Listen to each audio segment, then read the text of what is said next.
বাংলায় আর ইংলিশে পড়ার মধ্যে পার্থক্য কি, মানে আপনাকে তো পরীক্ষার প্রশ্নপত্র তো আর বাংলায় হবে না, ওখানে তো ইংরেজিতেই প্রশ্ন হয়।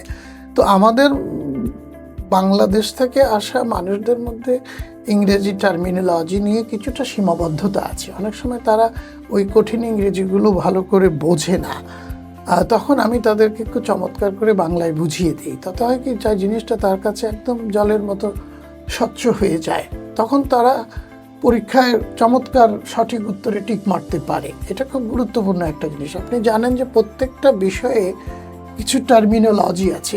ধরেন যারা মেডিকেল সায়েন্সে পড়ে, যারা কম্পিউটার সায়েন্সে পড়ে, যারা ইঞ্জিনিয়ারিং পড়ে, প্রত্যেকটা বিষয়ের কিন্তু একটা নির্দিষ্ট টার্মিনোলজি আছে। সেই টার্মিনোলজি আমাদের রিয়েল এস্টেট ব্যবসায় কিছু টার্মিনোলজি আছে।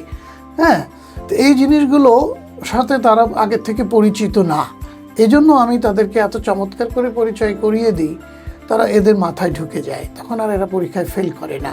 আনফর্চুনেটলি যদি কেউ ফেল করে তো পরীক্ষাতে আবার দিতে পারে, এরকম স্টুডেন্টের সংখ্যা খুবই কম।